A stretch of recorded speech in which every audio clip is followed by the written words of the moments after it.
Hey guys, welcome back to my channel. So today I'm going to show you guys how to sublimate on t-shirts. This has been a highly requested video. These are super popular right now and they're so easy to do. So if you want to see how I made this, just keep watching.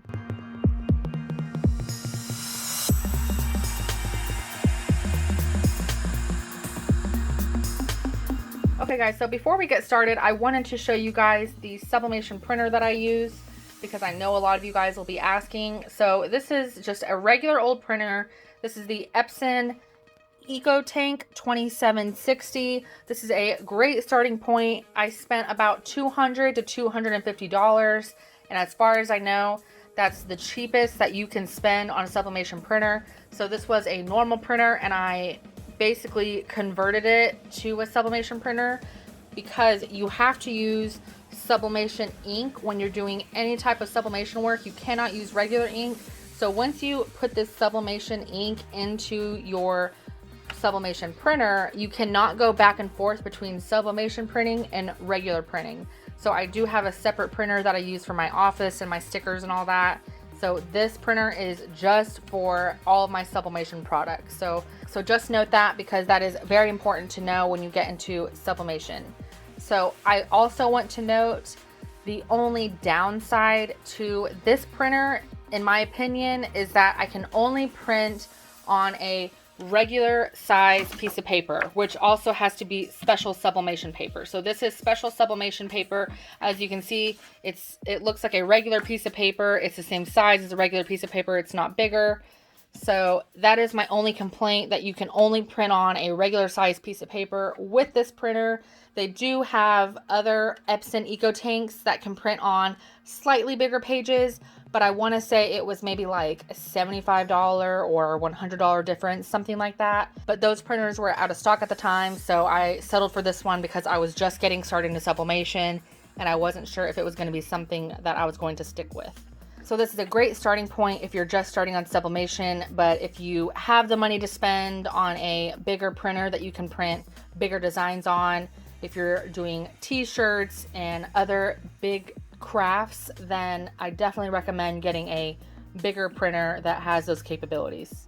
Okay guys, so it's important that you know that whenever you are sublimating on t-shirts or anything, you can use all kinds of materials, but they do have different results. So for example, I order all of my shirts from either alldayshirts.com or jiffyshirts.com, and I'll link both of them down in the description for you guys to check out.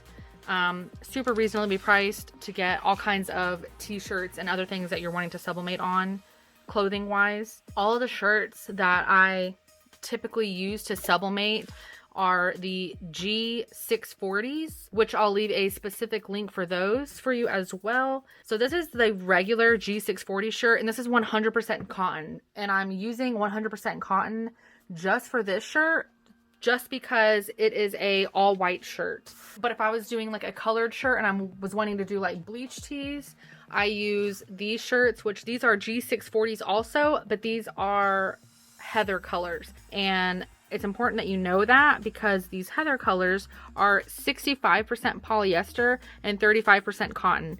So these sublimate very well. I'm not sure why, but the ink just sinks in better with anything that has a higher polyester count. So I always recommend using at least 60% polyester count, unless you're sublimating on something plain white. That is the only exception for me. So I will show you guys how I sublimate both of these, just so you guys can see the difference. And then if you guys want to see a bleached tee tutorial, I will do another video for you guys to show you guys how I bleach these tees. So today I'm using two different designs. For this white t-shirt, I'm using this design that I made on my iPad using my Procreate app. Notice that my design is backwards, because when you press it, you're pressing it on backwards. So it will read the right way once we're all done.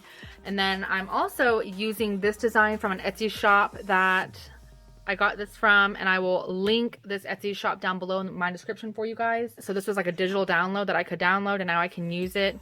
I think the majority of Etsy sellers, their general rule of thumb is if you're using a design to put on something that you're selling, it has to be like under quantity of 100. Like you can't sell more than 100, otherwise you need to get like special licensing from that seller, but they all vary. Some of them don't care at all. Some of them will say that. Some of them will have a lower number. So just make sure that you're reading the description anytime you are downloading artwork online. But I'm just using this design today for this green t-shirt that I just showed you for my daughter to wear on St. Patrick's Day. So I'm going to show you guys how I do that, and I'm going to bleach her tee, and I'll show you guys that in another video like I said. So before I press my shirt, I always put something in between the front and back by putting it on the inside of the shirt. So you can use a pressing pillow if you have one of those. Sometimes I use a piece of cardboard if it doesn't have tape on it. I've messed up before and I used a piece of cardboard that had, it was like obviously a piece of cardboard from a box that got cut up or something. And I used that and the tape got melted on the inside of the shirt. So just watch out if you're using cardboard. Today I'm just using this like butcher paper, which is okay underneath the heat press. So I put that in between my shirt layers just so that when I press my design, none of that ink will get on the inside of the back of the shirt and it won't seep through the other side, because you don't want that on your shirt. So I did that, and now I'm going to show you guys how I prep my heat press.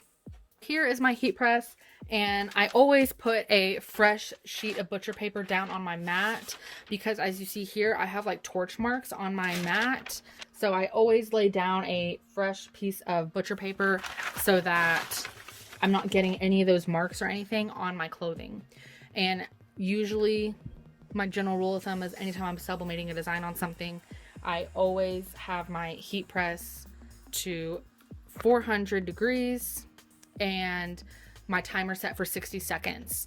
So now I'm ready to press my shirt. So I'm going to put my shirt on here. I'm going to press it for just a few seconds just to warm up the surface of my shirt and get out the wrinkles. And then we're going to put the design on and press it. So I'm going to put my shirt on my press, and I always have the collar kind of hanging off, but I like to leave a little bit of the collar showing so that I can see where it's at and I can line up my design a little more easily. Okay, so now I'm ready to press my shirt. So just like with the mats underneath here, and I have this piece of paper in between my shirt and the mat so I don't get any marks on it, I'm going to do the same thing on the top. So I'm putting a piece of paper over the shirt in case there's anything on the pads that are underneath the press.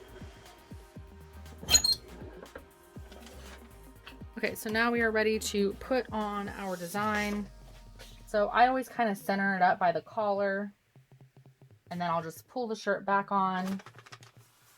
And this is where you can either tape your design if you'd like, or if you're not worried about it moving, then you can just leave it as is. So I'm going to put my piece of paper over that, and I'm going to press this design for 60 seconds.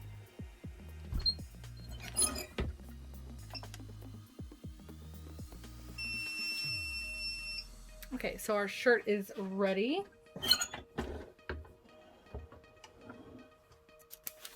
So I just slide the paper off, pick up the design carefully because it is hot.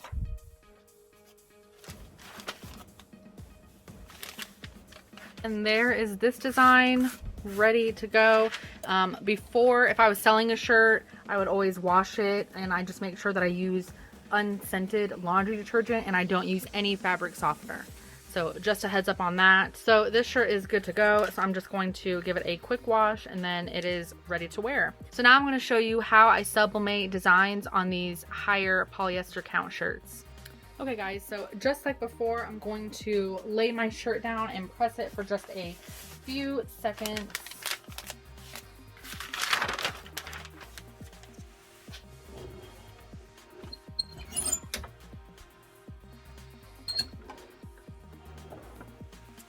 And then we are ready to put our design on. And we're going to turn on our timer for 60 seconds and press this, and then I'll show you guys what it looks like.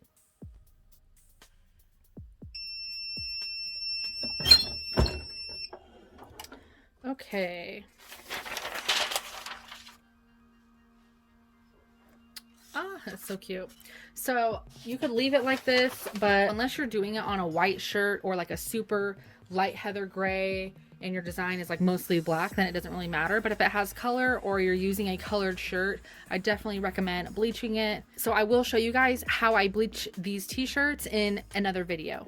Okay guys, so I hope I showed you how to sublimate designs on t-shirts. I am obsessed with how these shirts come out. So as always, if you have any questions, just drop a comment below and I'll be sure to answer that for you.